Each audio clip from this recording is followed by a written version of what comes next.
I like that Nintendo isn't taking that extra power and just using it to make it look nicer. Rather than use that power to kind of create this like kind of persistent open world rather than let me see Daisy's ass hairs like in 4K. Do you know what I mean? Jesus Christ. Do you know what I mean though? Like,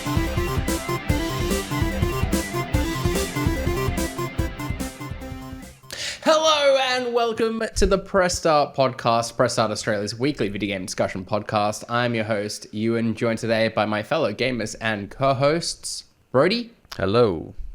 And James. hello. Today, of course, we're going to be discussing all things the Nintendo Switch 2, including prices, specs, games, everything that was unveiled during last night's Nintendo Switch 2 Direct, get those words in the right order. And if time persists as well, I'm eager to hear about, Brodie, your review of South of Midnight, and James, your preview of Doom the Dark Ages. So plenty to get into. They were both me. So let's... It's Brodie. Oh, they were both you? Yeah. Oh, James, I thought you would... Anyhow, okay. I brought it up. It's going to be a Brodie special. Ewan doesn't read today. the content. Yeah. No. Yeah. Read the content, just don't pay any attention to who wrote it. Let's start with the rapid fire question today. Do things a little bit differently in this kind of special episode, I suppose. It was obviously the Nintendo Switch 2 kind of proper unveiling last night. Kind of much to our surprise too, at about 3 a.m, all the pre-orders went live. So my rapid fire question to the two of you is, have you pre-ordered a console? And if so, which of the two SKUs did you pre-order? Brodie, let's start with you. You see these bags? You better believe I was up pre-ordering, baby. I went with the... Probably lucky, I went with the Mario bundle just because I thought, well, I'll play that anyway, because on EB, those the base SKUs went very quickly, like within the minute, I think. So I don't know if they came back today at various I points. think they are back now. Yeah, okay. I don't know if that was like a momentarily, like, just lapse in the system or something. So, pre-ordered the Mario Kart SKU and got myself a Pro Controller as well. Oh, very good. I didn't get a Pro Controller. Maybe I ought to sort that out. I, like you, got the Mario Kart SKU, the bundle. I think that makes sense. I'm going to get the game anyway. I think it works out to be a little bit cheaper, right? I can't say I was doing the math at 3 a.m, but I think it did work out to be like 10, 20 bucks cheaper or something like that. So, yeah, that was my pick. James is at 3 for 3. Did we all get the bundle? I got one of each. Now, only because... Now, yeah. Scalpers. As if. No, genuinely, there are so many, like, gronks in my life that will decide they want one, like, last minute. So I'll be like, here you go, have Sell one it to of them mine. at an inflated price. No, I'm not. They're just going to pick it up from my store, and it's going to be fine. I will probably keep the standard, and because I think I'll prefer to own most games digital for Switch, for Switch 2, just like I did for Switch.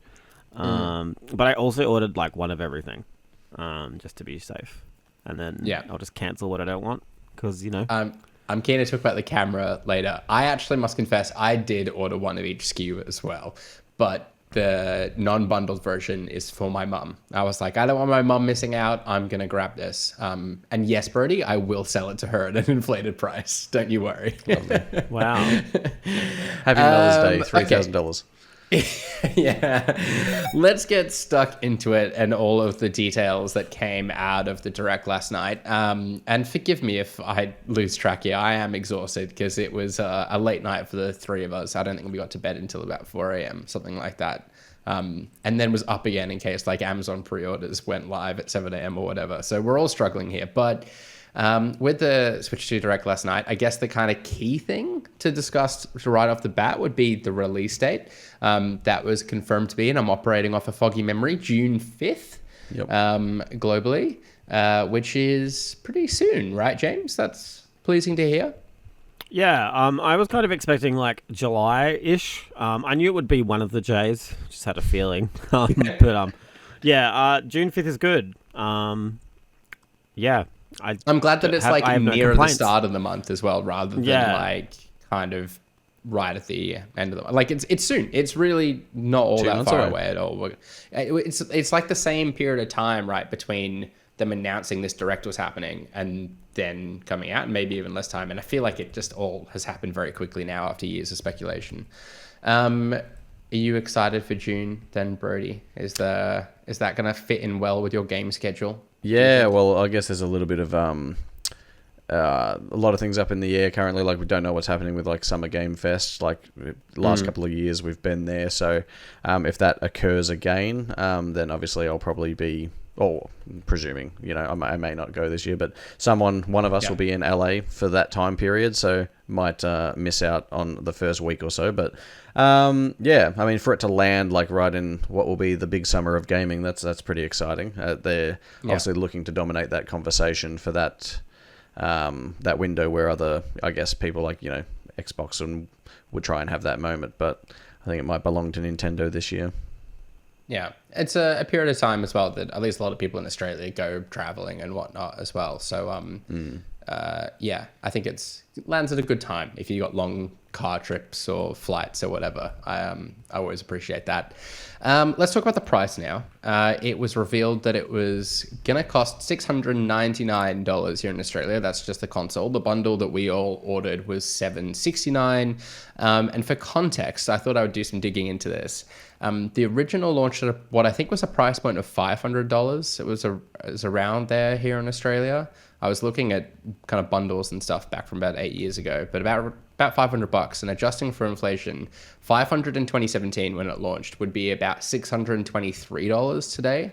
So I guess you could argue that it kind of does stretch a little bit beyond that as well. But yeah, I think like I'm pretty happy where this netted out in terms of price, given all the talk of like tariffs, and there's been a lot more inflation this year, which my math wasn't accounting for. So what do you think, James? Is that a fair and reasonable price to charge for it, the kind of 700 Australian mark? Like, I think it is, personally. Like, but I'm a different. I feel like we are all a different type of person. Like, this is a really big part of our, like, livelihood and work and stuff. So I to me, this was always I was going to buy this no matter what. Same with the PlayStation. Same with all the consoles. Because I love games. But I guess, like, when you think about, say, families, like, who are trying to buy stuff, like a console for the house, the Switch was always quite a good value proposition at, what, like $469 or $539, right? Yeah. That being said, like, I don't know, I just don't... I think, considering, like, we've seen some games will be running at 4K 60, presumably through DLSS, like, I feel like that's quite a good, like, price for the stuff that we're going to be able to get out of the system visually, which was kind of always what this console was going to be, right? Switch, but better. So, and I think when you put it in comparison to, say, other stuff like the ROG and all those other portable PCs that are hitting the market, I still think it's quite reasonable. That was the comparison I was doing as well. Like, it seems kind of on par with a Steam Deck, just kind of based on the way that it's kind of running games. Which made me think that, yeah, like $700, a Steam Deck is about that, right? So that seems kind of pretty fair. I think as well with Switch 2, the big value proposition, which I think Nintendo has always had, is the games as well. Like, you're not going to get, like, people like, oh, the PlayStation 5 is only like $100 more or whatever. But, like, there is not a single console that will have the cadence of, like, first-party releases as the Switch 2 will, I think. Yeah. And I feel like it's going to get more third-party releases now as well, right? Like, yes, it's going to because there's more parity, right? Like, that's already I feel like a lot of the games that skipped Switch last gen were because they just couldn't run. It wasn't because of like a Wii U situation where it just wasn't worth it, or Xbox. But like, yeah, I think it's really smooth sailing for them. I think you could buy a Switch 2 now, and most games you could play. I feel like there was always this kind of, understanding that you buy a Switch, but you still have to kind of buy an Xbox or a PlayStation, and to get the other games you're missing out on. But now that I've said that out loud, I'm wondering where COD is, but I'm sure that's coming. But yeah, like, do you know what I mean? Like, I feel like there's just a lot of, like, to have Cyberpunk there at launch especially, is, like, really cool. So yeah. Yeah, it does kind of feel, I want to get into the specs and obviously the kind of games that have been announced for it so far as well later in the show, but it does feel like this could be your one console in a bigger way now. You're not missing out on nearly as many third-party games. I guess time will tell. Like, we might only be a couple of years away from, like, another console generation, so I guess time will tell. But there is a huge chance too, like, it's too expensive and it kind of, like, locks out that casual audience, right? And then maybe third-party support won't be as strong, but I still think, given what consoles cost now, I don't think that's a crazy price, personally. It's worth noting, pre-orders didn't sell out today, and all the comments I was reading on the articles were kind of pointing out the price, and there wasn't a lot of urgency, I think, to pre-order it. I think that's maybe a little bit misplaced. I think we probably, to your point earlier, James, there's probably different shipments of these kind of coming in, and because you got to pre-order down, it might not guarantee you for like a launch day, right? Like we've had that issue in the past. Presumably there's some messaging around. And I also think like Nintendo have said that creep up on people. I think Nintendo have said that they're fairly comfortable with how they're going to be able to produce stock for this. So they're not as worried as like, you know, it was a handful of years ago when we had like things selling out left, right and center. Australia is also quite a small market compared to the rest of the world, and the rest of the world hasn't opened pre-orders yet. So it'll be interesting to see, I guess, how that plays out. Especially like, I don't know if you guys saw, but in the US, I don't think you can pre-order one unless you've had 30 hours of gameplay. I think it's 50. On the Switch. Like you have to have a certain amount of hours on the Switch One and a Nintendo account and all that kind of stuff. So that'll also curb the demand of it in this scalper culture that we live in now. I do love that they're taking on scalpers that way. I'm surprised that like Australia doesn't get the same treatment. Maybe we're just kind of too small a fish. I think it is that, right? Yeah. I guess scalpers in the States and Europe and stuff could maybe run a bit. I mean, Pokemon card scalpers are still fucked here. Like, if you're listening, you are fucked. I'm coming after you. Yeah. But like, I think this is pretty. I think also maybe that is. Anyway, we'll move on. but yeah, I think the price is fine, personally.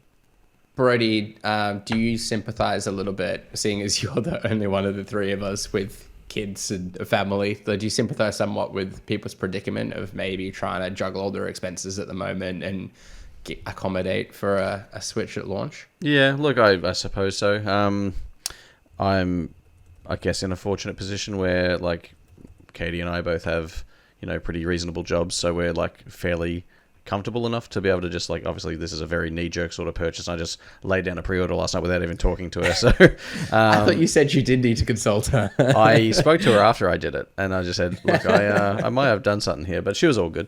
But look, obviously it is tough out there for a lot of people. Cost of living is crazy. The economy's really in the toilet because, you know, it's an election year and all that sort of stuff. So it is going to be tough. But at the end of the day, it'll either be in your budget or it won't be.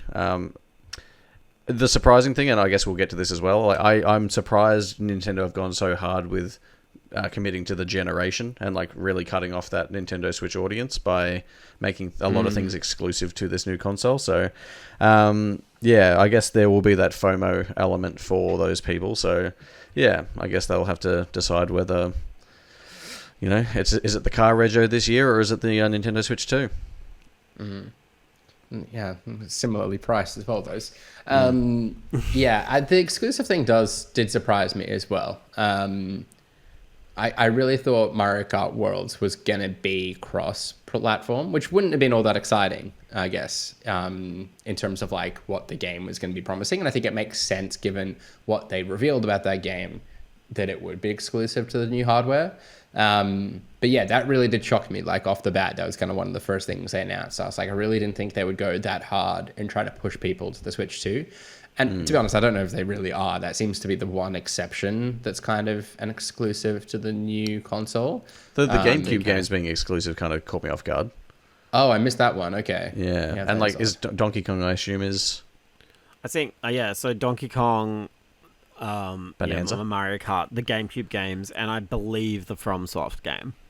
Oh yes, are true. All exclusives. Okay, yeah, actually, those all do make sense. Yeah, okay, maybe it's just gonna be more of a thing then that games are exclusive. I guess it makes sense to like use the power of it somewhat. There are just plenty of games that would not go backwards. But as far as like the first year of Nintendo first party games, I kind of expected there to be some overlap, like we're gonna have with Metroid, right? Yeah. I think those games though, right? Like I feel like they started development so long ago that they naturally were like, it was probably too much wasted money to like not release them on Switch 1. Yeah. Especially Metroid Prime. Like if that. Yeah. It was probably meant to have been out a year or two ago. Yeah, absolutely. Yeah, it's a fair point. But yeah. Let's talk about the specs a bit, bring that into the conversation. There wasn't really much like talk of like teraflops or anything like that. I'm sure that will come. I am a little bit curious about what the kind of internals of these things are. But in terms of like what the hardware is, the screen is going to be a 1080p LCD screen, worth noting, not an OLED. It's going to have HDR support though, and support frame rates up to 100 FPS. We didn't get a lot of clarity outside of Metroid, I think it was, as to what was going to make use of that extra sort of frame rate. But the dock does indeed support 4K output, I think up to 60 hertz, so 60 frames is what they said. With like an added cooling. The dock is a bit kind of thicker than the previous one and has a cooling fan in the back, presumably to kind of keep it chill as it's generating all those extra frames. Definitely not flames. Brodie, do you think the kind of specs kind of line up with your expectations? Are you happy enough with what's there? Yeah, I think it pretty much marries up with what I guess the leaks and all that sort of stuff was suggesting.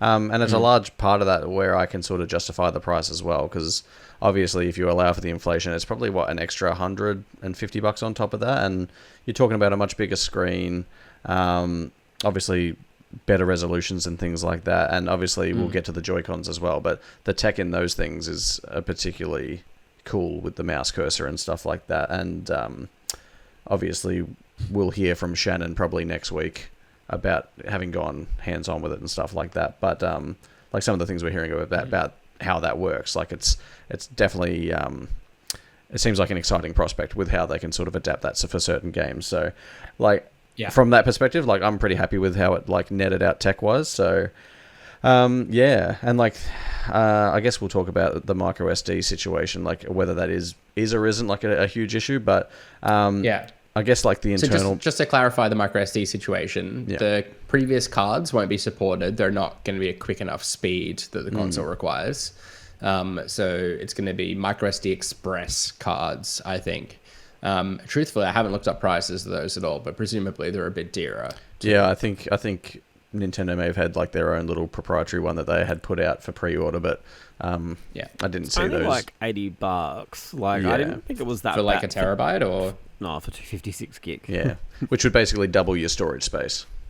For 256, okay, yeah, right. So, but that said, I'm like you'd have to be pretty happy with the internal sizing of the hard drive, like 256 gig. What's that? 8 times bigger than what it was on the Switch, and the games are also going to be big. But if we're on 4K now, like unless it's upscaling, maybe that will make it smaller. Because like obviously Switch games are like 8 to 10 gigs on average, right? But like if an average 4K PS5 Xbox game is like bigger, so Street Fighter is like a 30 gig download, 30 to 50 gig download alone. When COD finally comes to it, you'll be able to get COD on it, and that's it.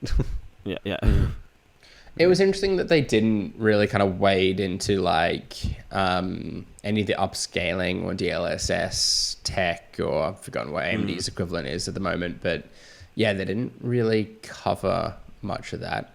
I was shocked. I think to variable refresh rates might have been confirmed later in like a press release, but there's they really haven't kind of gone all that deep into the technical side of things. I'm hanging for like a Digital Foundry sort of deep dive, and presumably we'll get some internal specs at some point in time, but doesn't look like it'll be anytime soon. The Joy-Cons, Brodie, you mentioned those. You can't see yourself using the mouse on the table then? No, I definitely can. Like I'm excited by the applications, like especially like I like the idea of being able to handle movement with my left hand on the like a regular stick, but then like using the cursor and stuff for like aiming, like because I feel like that's the best of both worlds.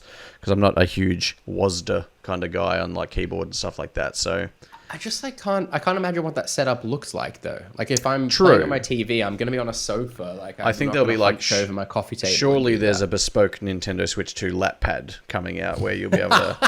You remember those like things with like the beanbag bottoms and like you'd sit your dinner tray? It was like a dinner tray. I think I think as well with Switch, right? There's already so many accessory makers for Switch 1. Like, there'll be something, I think. And that was what my thing was with the mouse. I didn't think, when we didn't know much about it, it didn't seem very Nintendo-y. Like, it's so unintuitive in terms of you have to be, like, hunched over a desk or something. Yeah. It might be, like, super sensitive and, like, really quite well designed. Like, it might work on, like, your thigh. Like, it might be that intuitive. I did think like, that where you can too. sit there and just, like, run it around on your thigh. Or, and it like, works that even, way. like next to you, like just your on the couch, sofa, like on the side, like maybe that'll work because it's not like a laser or a ball, right? Running it's over all just the really crumbs. clever. yeah. I think this is really cool though. I didn't really think about it much for myself because I'm not this type of person, but like I've got so many friends who say Metroid Prime comes out, they would much rather play a game like that, or Zelda with the aiming. They would much rather play a game like that on PC, and obviously you can't legally. But like I think. Like, it's cool that most games will have this support. And then, like, other weird games, you wouldn't, like, Civ, obviously. Like, that is probably the best console to play that game on now, like, out of the three, you know? And then even Path of the Goddess, also a game I didn't even think to add mouse support for, but also is a really good fit. I think it's really, like, it's simple but cool. And then, obviously, Fortnite, which is a big part of it for a lot of people, unfortunately. But, yeah. I like that they've adjusted that kickstand as well, or like made it adjustable, which all came out in the leaks and stuff now. But like even kind of on a table setting, playing it in that kind of tabletop mode suddenly becomes a bit more viable. Obviously, the screen is considerably larger too, which we didn't touch on too.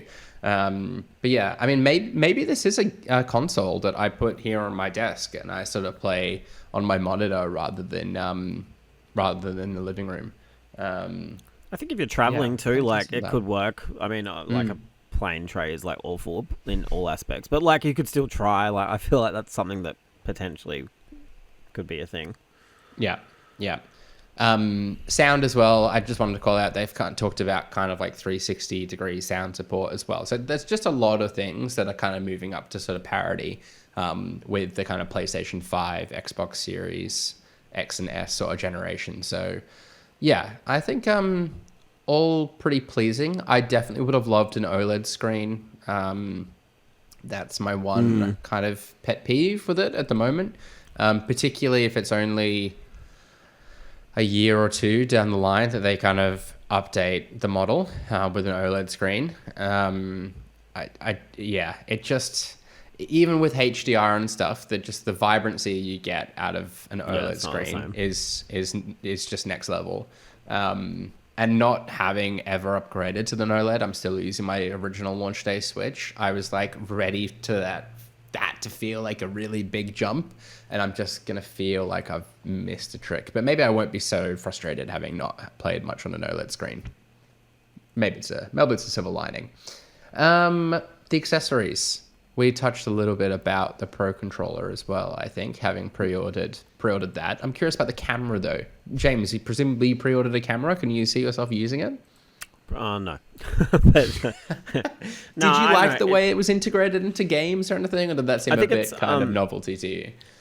Yeah, I think it's like a little bit gimmicky in a way. Yeah. But I kind of appreciate, I was thinking about this, like, what if you're playing Mario Kart all together and something really funny happens and you're all on screen, then you kind of have this, like, really nice, clean interface you can just cap it from, like, straight away, like, on your Switch. Do you know what I mean? Like, I feel like there is a lot of potential there to kind of to make playing online a little bit more sociable. Half the time when I'm playing online, I don't want to be on camera, right? Like, that's not my life. Like, I think for the streamers, just when you podcast, like, yeah, like even this is a big ask. Put clothes on and like, yeah. But yeah, like I don't know. I don't think I'll use it heaps. It just depends on the game, right? Like I can see this working really well if we're playing, like, I don't know, like if Phasmophobia or something like that comes to Switch 2, like that would be like a cool way to implement it, right? But yeah, I'll be interesting to see how that plays out. I've already seen third-party cameras as well. There's a Piranha Plant one floating around by Hori, so wow, it looks like there's different ones coming out now too. So that's cool. Yeah, it was kind of a footnote, I think, in the website afterwards, but it sounds like you can kind of use just whatever USB-C camera you have. Yeah. I kind of felt like it was going to be something proprietary, given I like a fairly wide angle seem to be required, but presumably all the software that kind of detects players' faces in the one shot and kind of presents them in the game is all kind of just internal on the machine. How cheap the camera is, right? I think it's it's only $70 in that Australian. $80 or something. Yeah. I just hope it doesn't go the way of the Xbox Live camera. Like when you there's just play dudes' Uno. dicks all over Uno. Yeah. I mean, I assume you can't do all of that with randoms, right? Like, I feel like that's a party chat situation. Yeah. Right? You'd hope. Yeah, who knows? I guess. That was a dark time, man. It was, I remember. I'm sure it'll appeal to some people, though. Like, I don't, for those that I sort those lobbies out. For those that haven't seen the footage of it in action, it looks like it's kind of a stand-in for like Mii's, right? Rather than creating your own avatar to be represented in the game, it can just like take your profile and crop it out and insert you into the game, or kind of video calling and the chat and stuff. We didn't talk about the C button actually on the Joy-Con. We should touch on that too. It's a shortcut, I think, for voice chat. It's as simple as that, right? It doesn't do much more. It's kind of like a party. It's a party system, and that's what the camera is for. Like it lets you kind of put your screen on someone else's screen if they want. Like screen sharing plus, put your face over your feed if you want, and obviously you can adjust the size of the screens and stuff if you think it's like super intrusive. I think it's given the ideas we had for it, it's obviously a little disappointing. It's not casting anything. We were like, oh, it's going to be a second screen like a DS, but no, it's pretty simple. Yeah, I've been mulling it over throughout the day, and truthfully, I actually like the idea of a shortcut. Like, it kind of pisses me off on the PlayStation at the moment that to get to your party chat and leave it or see who's joined or what game your mates are playing or whatever, it's kind of like, okay, press this button and then navigate here. It's just a little bit kind of cumbersome. Whereas actually just having a button that just opens up your social settings, opens up your chat, I think is really quite neat. Similarly on the Pro Controller, I love that they've added kind of back paddle buttons on there as well now. More buttons, the merrier. I'm all for it, I say. Before we go to anything else, just to jump back a bit, how do you? I'm assuming you both use your Switch handheld more. Is that correct? Yeah, I rarely play docks. Yeah. With the dock obviously having like its own ventilation system and also supporting 4K output, do you see yourself using it docked more as a result? I think so, but primarily not due to that necessarily, but more due to now, like, my kids being a little bit older. Like, I never wanted to have it sat in the dock on my TV unit, like, while they were between 1 and 4, because they would just trash the thing. So probably more from that angle, but with it now obviously having the cooling and supporting higher resolutions, which it always did, I suppose, but now they're obviously worth having. I can see myself definitely playing more docked than before. Yeah, truthfully, I don't know, James. I think I'm still going to go to my PlayStation kind of more than the Switch, but it depends on what kind of games are out and what I feel compelled to play.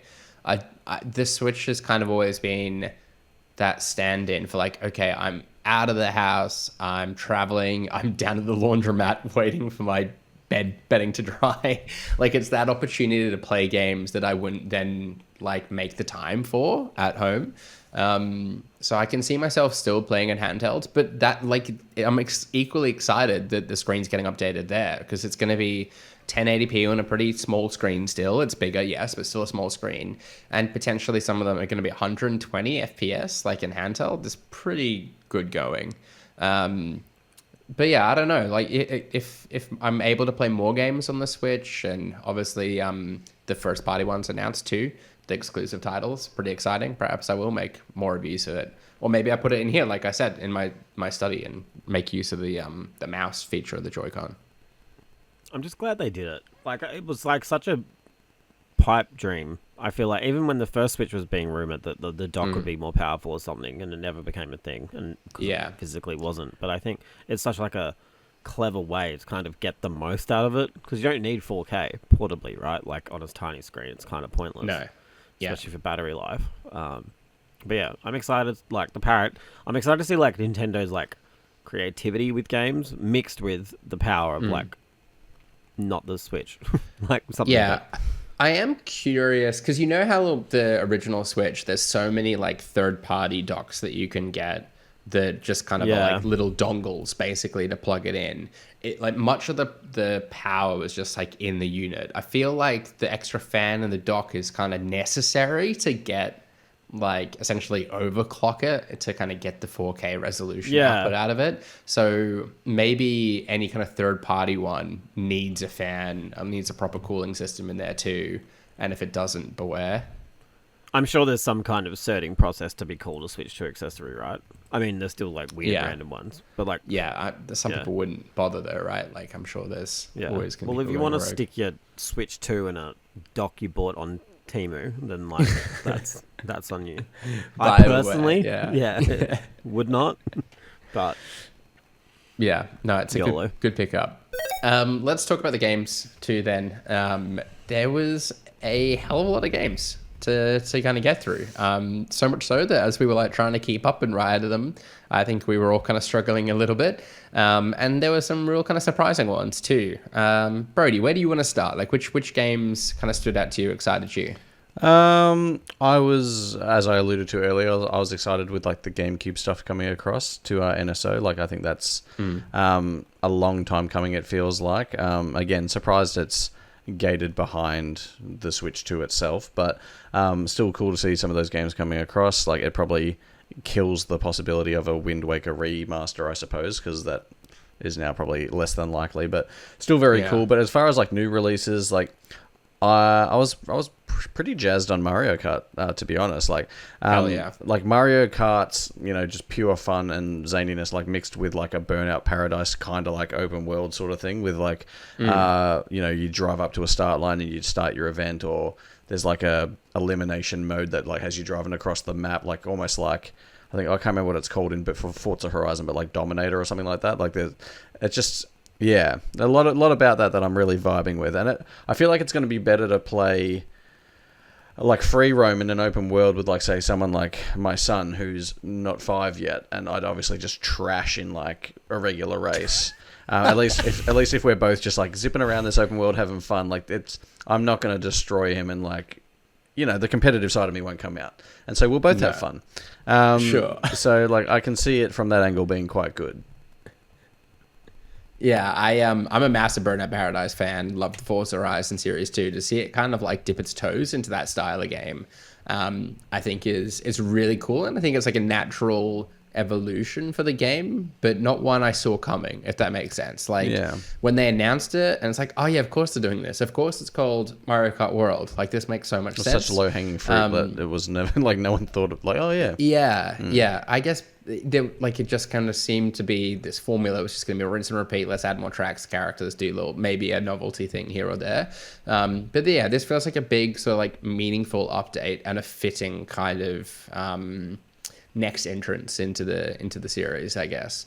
And I can't say I really dug all that deeply into the Battle Royale sort of mode as well, I think, but that kind of sounds quite interesting. Knockout Tour or something it's called. Yeah. I think it's probably more like an elimination race, like similar to Eliminator, I guess, in Burnout, where as you do laps and stuff, the last place gets eliminated each lap, and it's just last man standing. So probably that kind of setup, I'd imagine.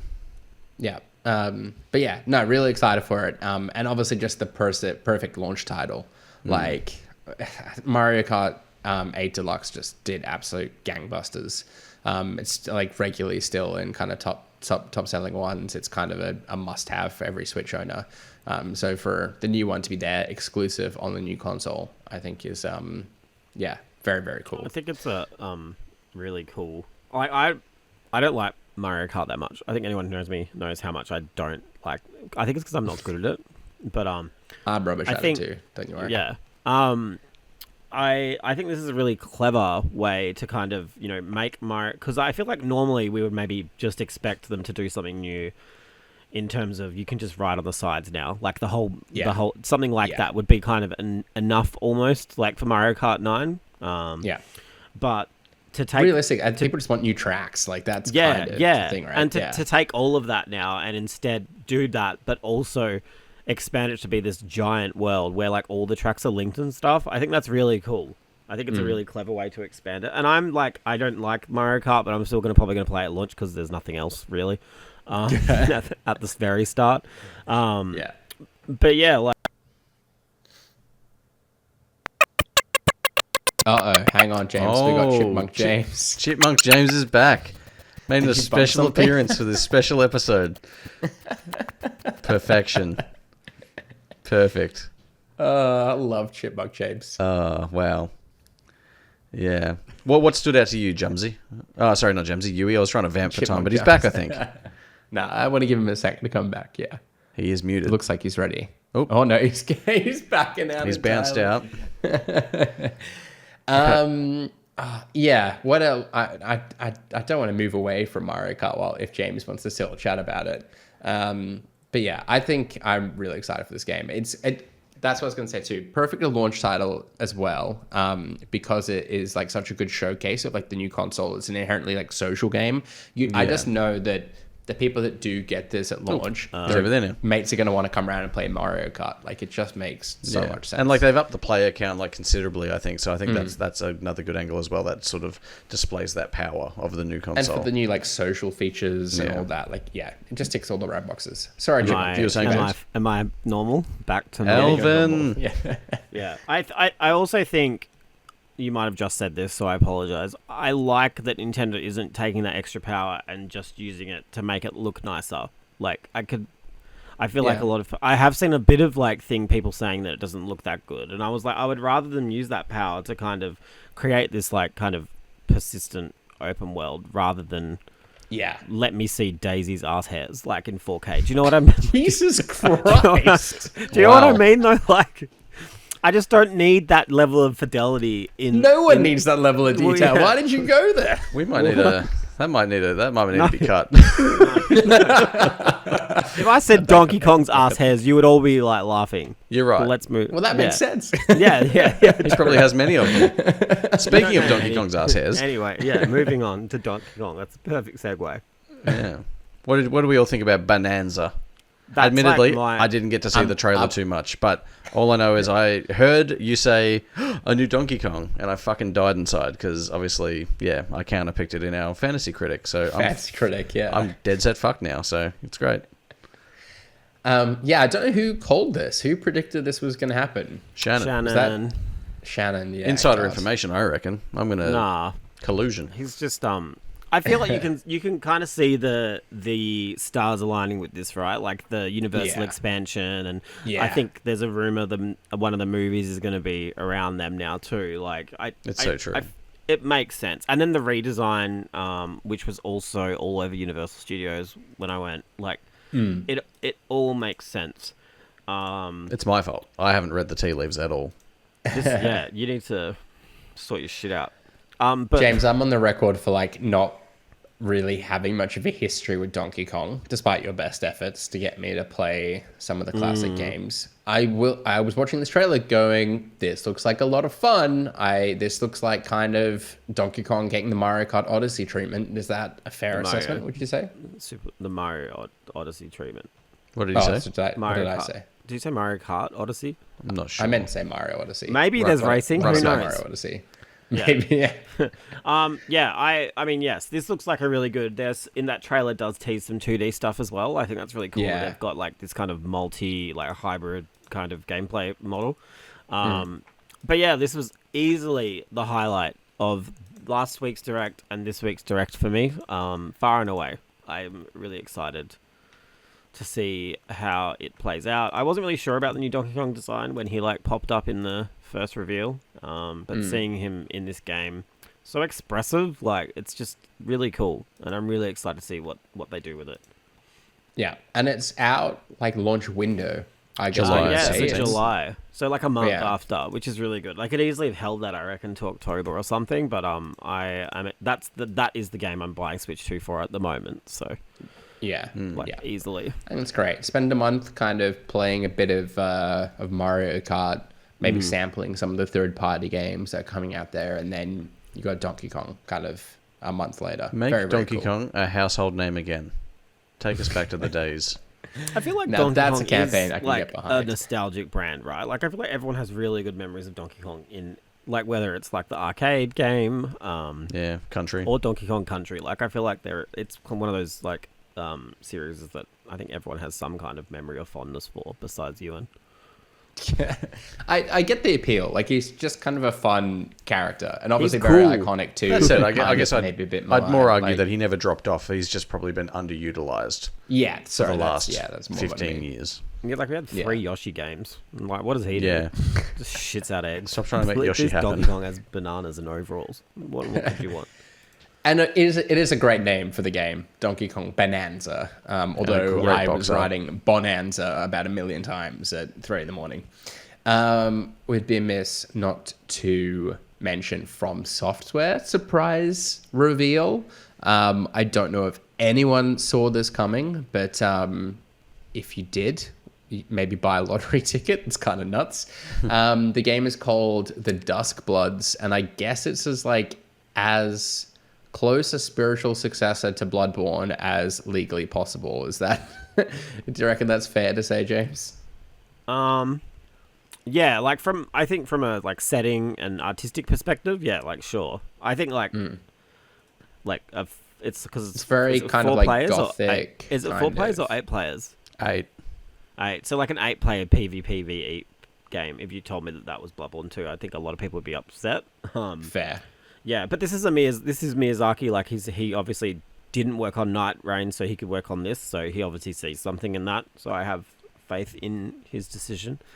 I'm keen to play it. I think it's like just another thing. But 2026 as well. I was surprised to see that so far away still. But I'm keen to play it. Is it far away considering? It's like What was the April last thing he would have worked on? 2025. Elden Ring? I guess like right, the fair Erdtree DLC. Erdtree, I guess. yeah. So yeah. I guess that does make sense. Yeah, so it doesn't seem but too yeah. egregious. Oh, Yeah. Shut up, Brodie. I just want it now. Nah, it looks good. I just hope that like it's that kind of game where like I don't have to kind of wait for my friends to kind of be around to play it. But I've got a feeling it might be. I just want to know more, basically. I saw But it looks good some so far. I saw some people like digging up interesting tweets that he'd made from like 2023 or maybe I think 2023, where he was saying that he was like on a bit of a escape from Tarkov sort of bend, and he was sort of getting some inspirations from that. So I wonder if this winds up being that sort of weird extraction sort of thing, possibly, which would be interesting. Yeah, I think it's really fascinating that FromSoft are like experimenting with kind of multiplayer games. I'm surprised we're getting kind of 2, one after the other.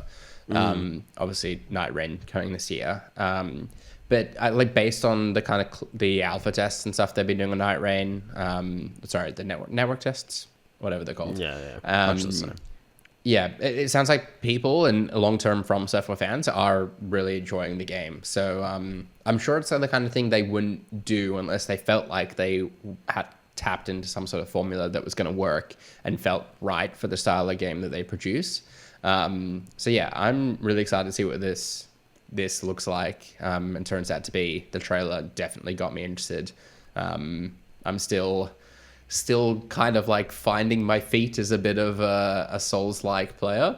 But the fact that this has a kind of cooperative thing makes it feel a little bit more palatable to me. So, James, if you need some friends, I am open. What's that supposed to mean? Yeah, like what are you insinuating? Maybe you're saying you don't have together. 7 friends. Like, so if Yeah, you I need a 7th. Yeah, it's a tall order. Yeah. Can I? Yeah, that's my other thing about this is like, do I have to have a full lobby of 8 to play it? Like, I don't. If that's the case, I don't know if that's the vibe, personally. Sure, you don't. You assume it would I match, wonder if mate. it fills though or something. Yeah. Yeah, I don't know. But sure, Ewan, if you want, we'll see. I'll believe it when I see it. Playing our Switch 2s together, that'd be great. Any other games that we wanted to get stuck into? What about Hyrule Warriors? Any interest in that, James? No. I know. I'm genuinely thinking because I hated Age of Calamity, but that's more because it was running on a potato and it ran like shit. And I feel like finally we have like a Warriors game that like doesn't run like shit. But then it's interesting to me that they're going to have done 2 games in that world. Like I really liked Hyrule Warriors, the original, because it drew from so many different Zeldas, like the Game Boy, the 64, like literally every single one. But now, like, that hyper focus, it is a period of time that I think a lot of players were wanting to go back to. But I really liked how it was kind of like vague and in the distance, and I didn't really need to know about it. So from a story perspective, I'm like, whatever. I will still try it. It's this year as well, I think. So obviously, I'm going to try. I will probably play every game on Switch 2 this year that is exclusive, just because that's what I do. But yeah, cool. Yeah. I also wanted to shout out all of the games getting kind of updates as well, or coming to the Switch for the first time.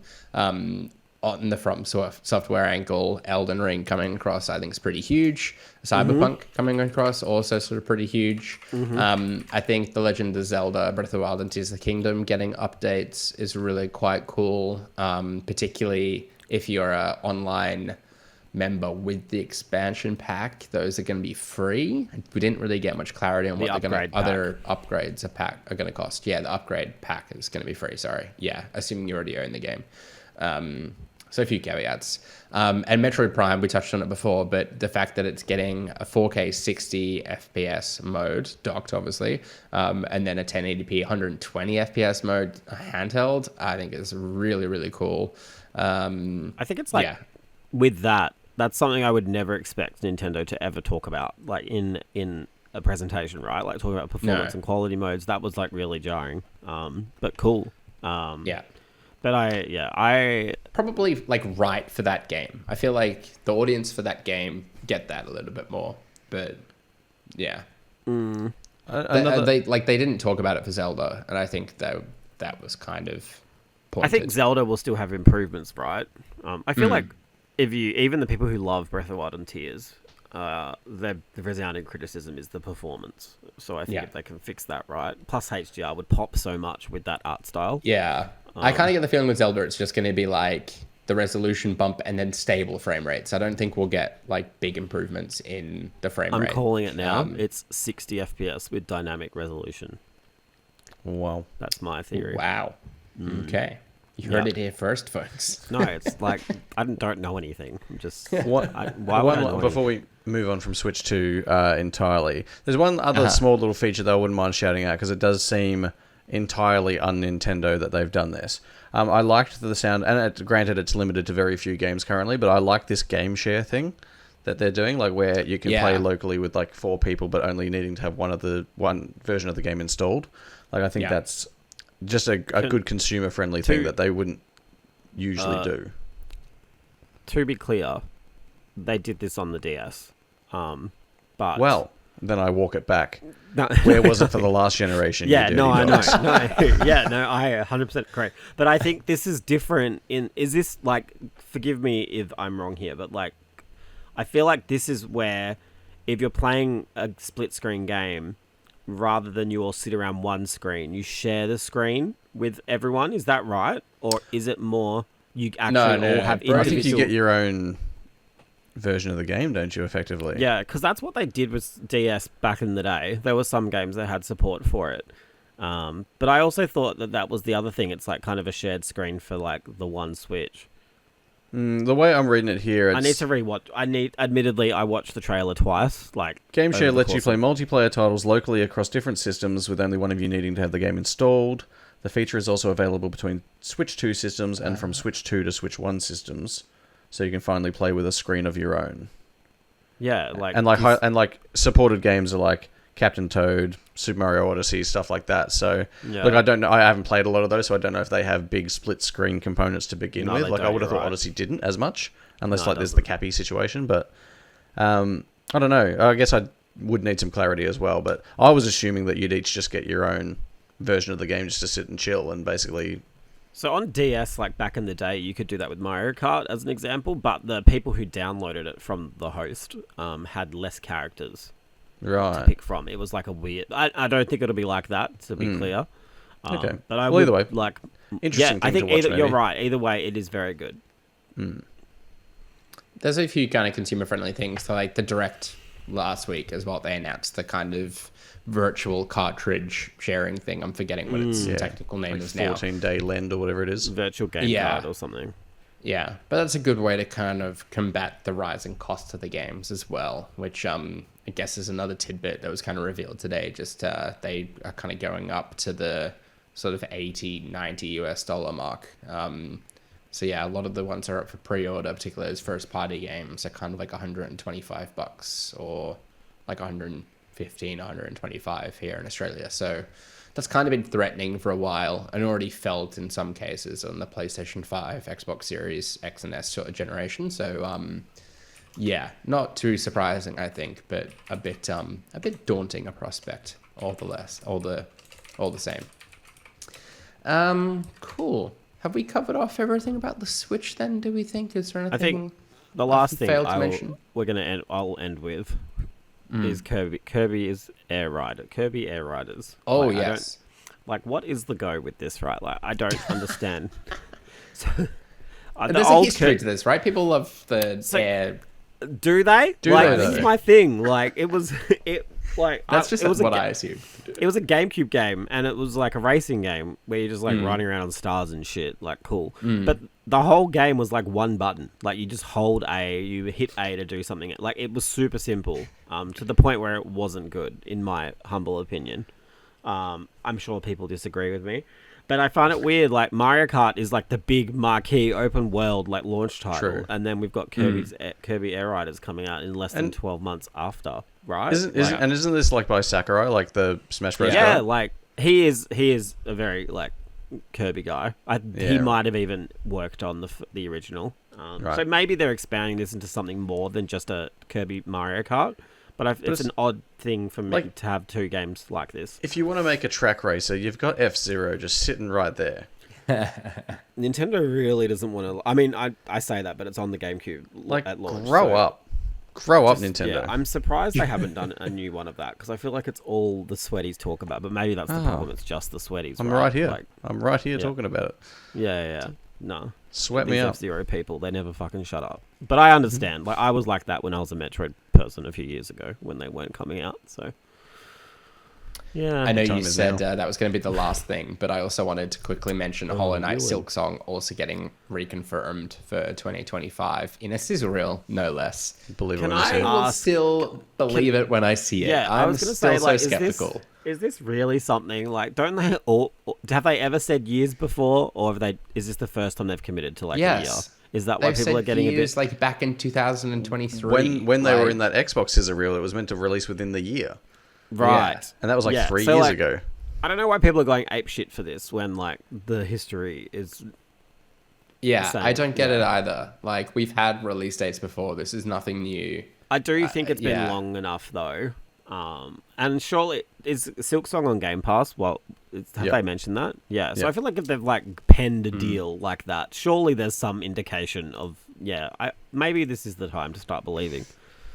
Ewan. Yeah, and I can't imagine it's the kind of game where they do like a big kind of blowout showcase or anything like that. It just doesn't seem well suited to that. But maybe a shadow drop. At the same time, I just don't feel like we've seen an awful lot of it, and to really get like two kind of videos, like two kind of cuts in this sizzle reel, I was like, really? I think that's how we're doing this? Yeah, but that being said, I feel like the appeal of Hollow Knight is like this big isolated world that you kind of explore and kind of discover yourself, right? Like, you don't really want to show too much about it.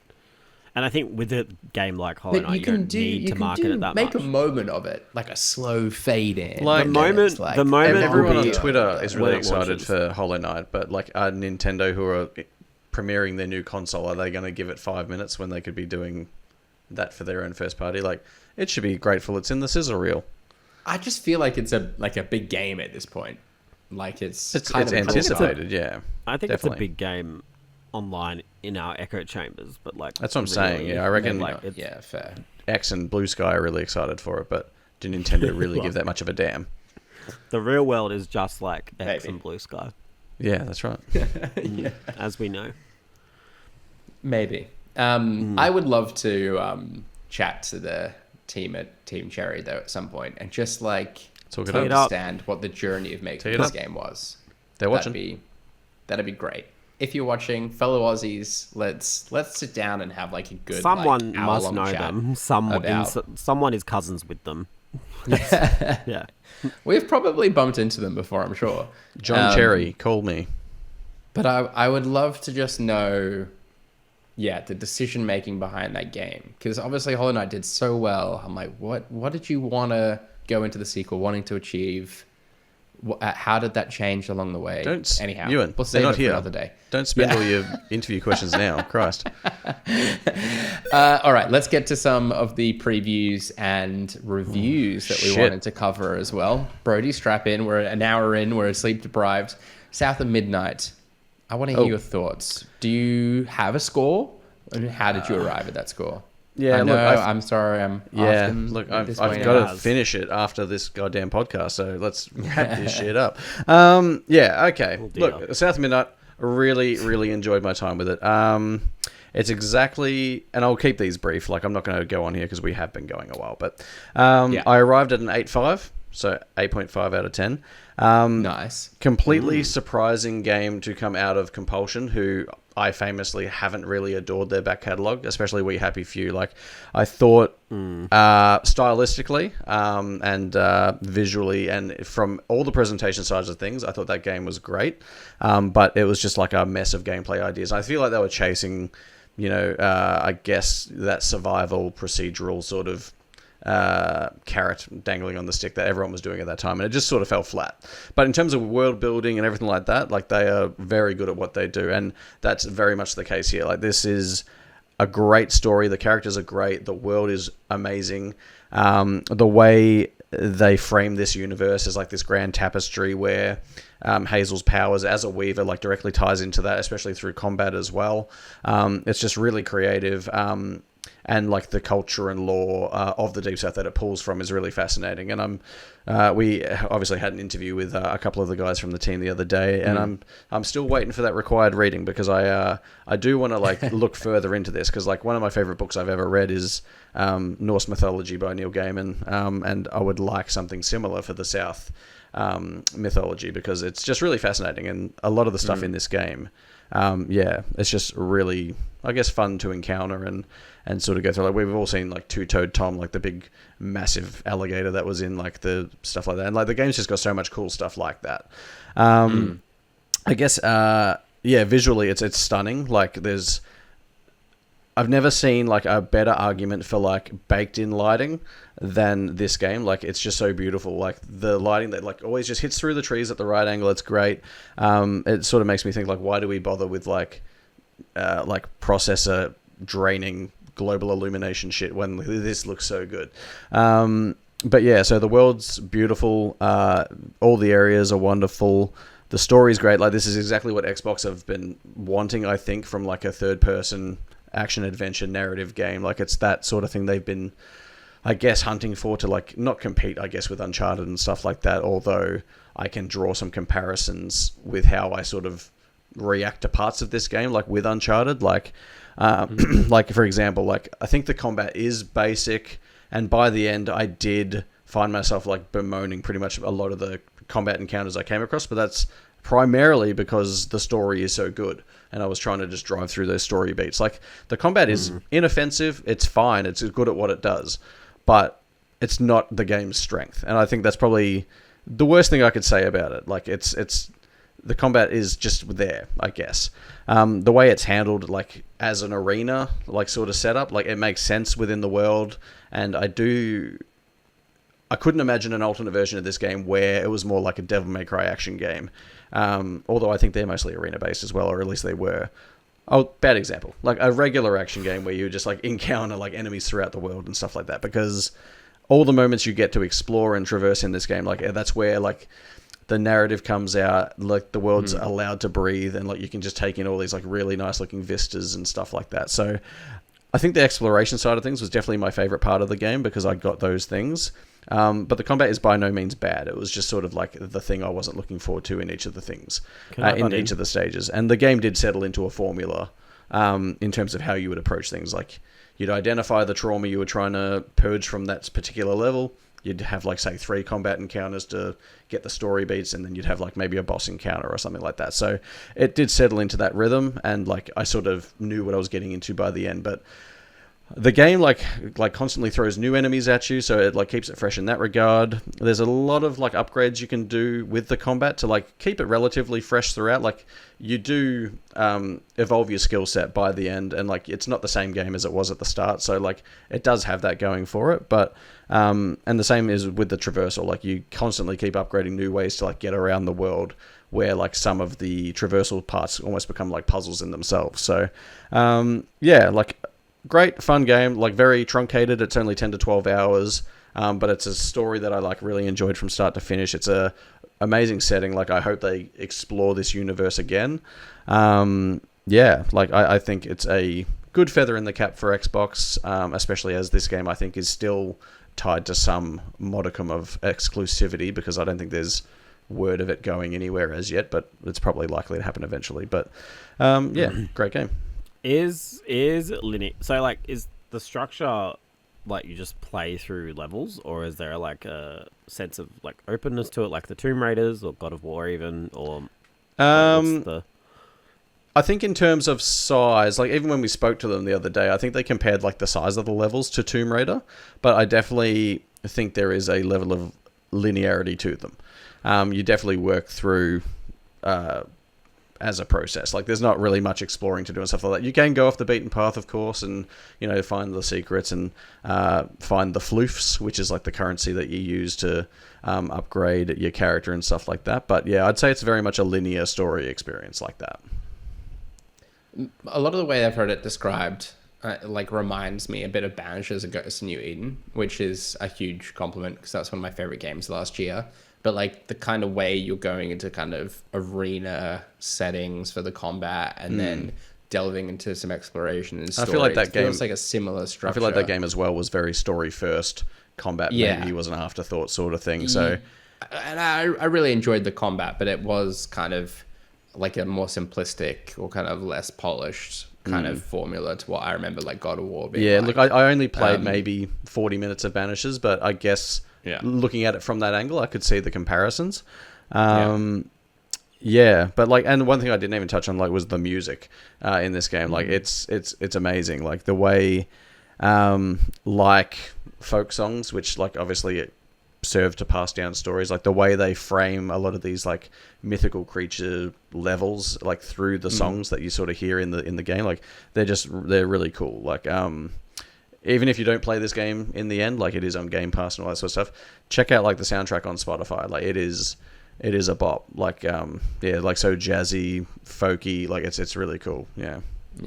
I'm keen to give it a go. And I do encourage you to listen to the chat as well that Brodie and I have. We're going to put that out and it's going to be in podcast feed as well. I think probably right next to this episode, maybe just before, maybe just after. I haven't figured that out yet. But yeah, do look for that in the feed as well or on YouTube. I do recommend it. I was particularly interested about what they were kind of saying around controlling the length of the game. I was like really pleased to hear that it was like 10 to 12 hours long, and there are kind of key decision making and doing that kind of scope aside was that they had this story that they wanted to tell, and naturally there was kind of like a sense of pace and like urgency to that, and they didn't want to kind of break that up. And I'm like, this is all music to my ears, thank you very much.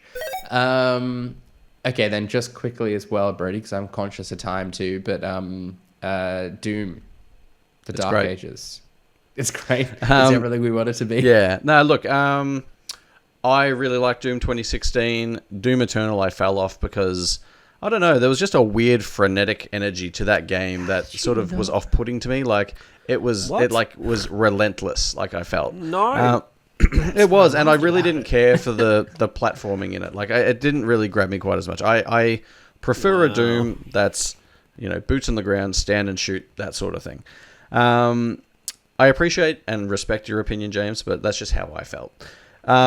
This is what worries me about the Dark Ages. Is like I feel like everyone who is really enjoying it shits on Doom Eternal a little bit, and again, like I'm not shitting on it. It's just and look, I've gone back to playing trickle of shit. I've gone back to playing Doom Eternal after playing Dark Ages, and look, I'm still enjoying my time getting through Eternal, but there are things just I didn't like about it. But yeah, so this one is very much a return to that sort of stand and shoot, boots on the ground sort of thing, and it obviously, as you can imagine, like, the gunplay is pretty much what you expect. It thumps. But the things I liked most about, I suppose, the few hours I played with this, it's the focus that they're putting into the story, like it's actually like very front facing, which is quite unusual for these games. Like they do have story, but I feel like it's usually hidden a little bit behind the lore and stuff like that. But the way this is like exploring like the Night Sentinels and stuff like that, and I guess a fairly exciting part of the Doom history. Like I am excited to see sort of where it goes, even though I guess if you're probably maybe like James and you're more into the lore, you may know where it goes. But I think sorry, I think it's like newish stuff. I think Doom Eternal like sets it up right. Right. Yeah. But, okay. So I mean, like from that perspective, it's. I think I'm excited for that as well. Like all the cutscenes like look super expensive. Like it's the most surprising thing for me. The other thing I guess would be the fact that there are these like big open world sections, which definitely surprised me. Like you think, how do you take like the most corridor shooter game out of the corridor and like put it into this open world? But it does work because like you just basically move from battle to battle and. Yeah, like even though it was an open world and you could explore it sort of freely, it did sort of funnel you through certain objectives in a certain order, I found, at least in like the level I played, which was called Siege, which is basically this big open battlefield area, which, yeah, obviously, like I said, sent you from place to place, but it still kept up the energy that the game's known for. Like it obviously still had the music thumping in the background, so those were pretty cool. And obviously, like the big things that I obviously got to play, like I got to play with the dragon, and I got to play with the Atlan, which is like the big mech that you play with. The mech is really cool. Like it's just like a massive destruction. Like you can walk through like walkways and see all like the hundreds of enemies like fall into the ground while you're like punching on with these big titans and stuff like that. It's just badass. It's metal. It's just huge. The dragon stuff I'm probably slightly more concerned about. I've heard that. Like the flying is good and all that sort of stuff, but they clearly discovered at some point in development that like shooting that thing while flying was problematic. So they sort of resorted to this weird like assault mode thing where like suddenly if you like pull the trigger, you like lock into place in midair and then you can start like aiming at things and like you don't really have the freedom to move other than strafing on it. So you like you lose that freedom of movement. Like it works fine. It works fine, and it's still obviously pretty exciting to be flying around on a dragon. And breathing fire down guys' throats and blowing them to pieces and stuff is just always going to be very cool. But yeah, I guess I came away with some trepidation about the dragon levels in particular. But other than that, like I was pretty jazzed with what I played of Doom: The Dark Ages. It's pretty tough. It's a tough game, if I'm being honest. Yeah, not difficulty wise. It's just tough. Like it's metal as fuck. That's what I love about it. I just love the pace of it and just like it's visceral in like every sense of the word. It's almost got like a cooler title screen too than like Doom 2016. Like where he's in the lift, it's like and like the one in this is like really cool. But I was like, it might be just a tad less cool than 2016, but still very cool nonetheless. I mean, I guess that's the challenge they've set themselves. Like the standard, I think, is like the bar is set very high, and upping the ante every time is going to get an increasingly harder task to do. Yeah. So it wouldn't surprise me if like the dragon kind of falls a little bit short because just pushing the boundaries the way that they try to with that series, that inevitably some things aren't gonna work. But what's crazy, like this obviously I played this a while ago now. Like we haven't had the chance to talk about it, but this game's out in like a month. As well, like that's crazy. Like this period for Xbox is nuts. Like it's I think it's cool that like that it kind of. I feel like once this game is out and done, and you look at all three of these games, they are all Doom, but also all very different. I think, and that is something I kind of appreciate. It's not just like the same shit each game. And while like everyone appreciates different things about all of them, like I still think that they all have this like kind of underlying, I guess, DNA to them that feels like ostensibly like Doom. And if there's one thing I can say, this definitely feels like Doom. Yeah, just looking at videos of this, like it looks like the old Doom, just like where there's so many like projectiles coming at you and you're kind of just strafing around them rather than kind of running, jumping, and gunning like you do in Eternal, which I think hopefully once I feel it, it will feel good. Oh, and like, sorry, I didn't even touch on the shield. Like, the shield is so fucking cool. Yeah, and the mace. Yeah, and the flail. Yeah, like those things. Like, so obviously, being Dark Ages, like, there's this focus on, just very cool melee things. So I think in the first level I played, there was like a gauntlet, which was basically like a spiked glove that I can like basically reduce people to pulp with. And then once you get the shield, you basically turn into Captain America, and like you can throw the shield, which obviously has a saw blade around the outside of it. You can throw it at like bigger enemies and stagger them and stuff like that, or you've got this like really awesome like charge move where like you can like blow people to pieces with it, or like even dive bomb them from the sky. Like, yeah, the shield was very cool. Yeah, I can't wait. I can't wait. I'm reliving it now. I can like, tell. I'm feeling you're passionate. And I hadn't thought about this game since I played it, but yeah, now I'm remembering it. I'm getting giddy. Yeah. Well, speaking of games that get us giddy, should we play a round of What the Wiki, the Press Start podcast game show the previous week's winner reads? Yeah, reads part of the Wikipedia page from an unknown game, and we, the contestants, must guess the game. A point is awarded for each correct guess, with the round concluding after someone's bagged themselves 2 points. As last week's winner, Brodie's in the hosting chat today? Yeah. Yeah. In first place on 10 points, Brodie. Yeah. I've done it. James, you're just behind on 9. I'm in third with 6 points. Shannon bringing up the rear on 5 points. So an opportunity here to all move away from Shannon, seeing as he's off gallivanting the other side of the world. He had his chance. He had his chance to be here. He had his chance, yeah. All right. Game number 1. The game, now it says it's a series of, but obviously I'll just take the title. Blank is a series of multiplayer tactical first-person shooter video games in which opposing teams attempt to complete... Ewan. Or I feel like I jumped the gun here. Is it Tom Clancy's Rainbow Six? Okay, Siege. sorry, I don't mean... Yeah, I was going to say, it's not that vague in terms of an answer, but no, it's not that. Okay. In which opposing teams attempt to complete various objectives.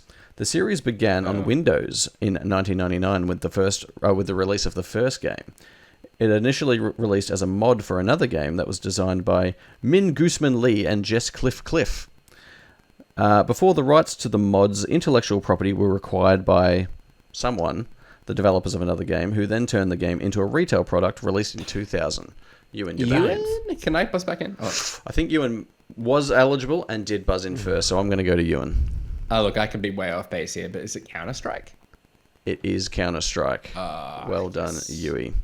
Look, the playback might out me there, but I really did hear I'll fix Ewan that in the first. edit. I'll make sure I was Yeah, you just snip the timeline. All right, well done, Ewan. 1 point. James, it's still anybody's game. Moving on to game number 2. What the fuck? This is not the game I thought it was. What? Hang on. Oh, No. Here we go. The fixing is beginning. No. Yeah, It's not the game I had in mind, so I've just pivoted. Yeah, right. Okay. Yeah. The game is a first-person shooter game developed by Blank. It's the 12th main installment in the series, and it was released in November 2021. Unlike previous games in the series, the game is solely multiplayer and does not have a single-player campaign. It is also the first installment to feature support for cross-platform play. The game received mixed reviews from critics and a negative reception. Did James? You are a bit quiet, James. Did I hear you? Yeah, no, James is definitely. Leave it. It's not. I just want no, damn it. You were first. Do you want to go or not? You are first. No, because my answer is literally wrong. So let's not. I don't want to go. I kind of want to hear it. But anyway, Ewan, would you like to have a go? Yeah, I'm stretching here. Is it Call of Duty Vanguard? It is not Call of Duty Vanguard. The game received mixed... James. Is it Call of Duty Black Ops 4? It is not Call of Duty Black Ops 4. Fuck. Which one is it? Nah, that's... you guys are it's both... one of the ones I've not thought about. Don't say anything, Brodie. Let's keep going. So I think James knows what it is. I was about to say I'm going to just open it back up to you both if you want, but the game let's not. The game was received obviously mixed reviews from critics and received a negative reception from players for its technical issues, lack of features, and certain changes to the gameplay. The game failed to meet the sales expectations of its parent company. A new installment under the head of Blank Studio is currently in development and planned for release in 2026. Similar to its predecessors, the game is a multiplayer-focused first-person shooter. The game is set in the near future. It features futuristic weapons and gadgets like deployable turrets and drones, as well as vehicles that play... Ewan. For the sweep. No. Is it Call of Duty Infinite Warfare? It's not Call of Duty. Which one is it, James? Let me just... No, Is it I don't think I not should COD? give hints. Well, maybe it's not. Ooh. Okay, I'm going to read another sentence and then I'm going to open it back up. I feel like because I initially thought another Players can franchise, but request 2021, a vehicle airdrop to any location. The game Ewan. introduced a plus system which allowed players to customize their weapons on the spot. Shit. It is. I thought this from the first sentence, and I talked myself out of The it. class system is significantly overhauled and removes the 4 defined classes from previous games. It is back open. James. Oh, Maybe it's James. it's wrong. Oh, had James called? Oh no, he's not Ewan. I just thought he was queued up. Oh, had he? I can't hear him, honestly. Had he I queued up haven't before? said no. It's no. I don't know what Okay. it is. I'm Ewan, Is he annoyed. throwing me a bone? Or do you just want to see me embarrass myself? I genuinely 'Cause- have no idea, and I'm going to feel really stupid when you say it. No, I feel like you're just. I'm not toying being a with me. smartass. I would just get the points. Why would I risk it? Is it Battlefield 2042? It is Battlefield 2042. Yes. Well done, Ewan. Wow. Well done. I genuinely 3 thought points that for and then Ewan. talked myself into Call of Duty because I thought Battlefield 2042 came out more recently than the sweep, Ewan. The sweep. It is. Well, I feel like James was playing nice. Where's that put you on It the doesn't tally? feel earned. It's too close to play nice. So That brings me back up level with James, which I think he knew. I think he knew that. Right, No, so you think I he's doing it didn't. for the theatre? He's done it for the theater. Yeah. But you know what? I'll take it. He's doing it for the love of the game. Just so he I can crush us genuinely- at the very I end was- when we're I so was close. not- Yeah, I was yeah. This not is even the on this- handicap he's giving us. I was not on the same page. I was like in a different book. Like Let's just What go were you back. What were thinking, you man? gonna say? Yeah. the first thing I was going to say was Shadowrun, Oh, but yeah, then I okay. realized okay. that wasn't 2021, and I knew you wouldn't have picked that because no one knows what that I is. don't even know what that is. Yeah, Would it you're be right. Remember the 12th one? in It the was like franchise? it was like Vista and Xbox 360. It was like the first ever crossplay game. Remember? No, No, obviously not. No, I don't. Well, I'm glad I didn't say it because now I feel even stupider. If that's not the at word. all. We're the stupid ones. Yes, I probably agreed. named 2 Call of Duty games with campaigns. And then You I did. was like I was thinking like Assassin's Creed, but then I was like, no, none of them multiplayer. James was the only one that said a remotely realistic Call of Duty option because that had no, like Black Ops 4 had no campaign. Yeah, So yeah. he was right there. But I never played the campaign anyway, or haven't in a while, so straight over my head. nevertheless, well done. Ewan. With that, let's bring an end to what was this week's episode of the Press Start podcast. Subscribe to us on Listen or the podcast service of your choice. Follow us at PressStartAU and visit the website at pressstart.com.au, where you'll find all the write-up about the Nintendo Switch 2 and all the news that came out overnight, as well as pre-order links as we get them as well. Still waiting for Amazon to go live, but we're keeping close tabs on that, don't you worry. But today we've been joined by James. Yeah, I'm on X at JamesATJMZ, and then elsewhere if you can find me. It's a challenge. And also joining us today with his review of South of Midnight and preview of Doom the Dark Ages, it was Brodie. Thank you. You can follow me on most things at Brodie_DG. And I've been your host, Ewan. You can follow me on socials at Ewan_Roxburgh. Thanks again for tuning in. And until next time, happy gaming. Bye. Bye. Bye.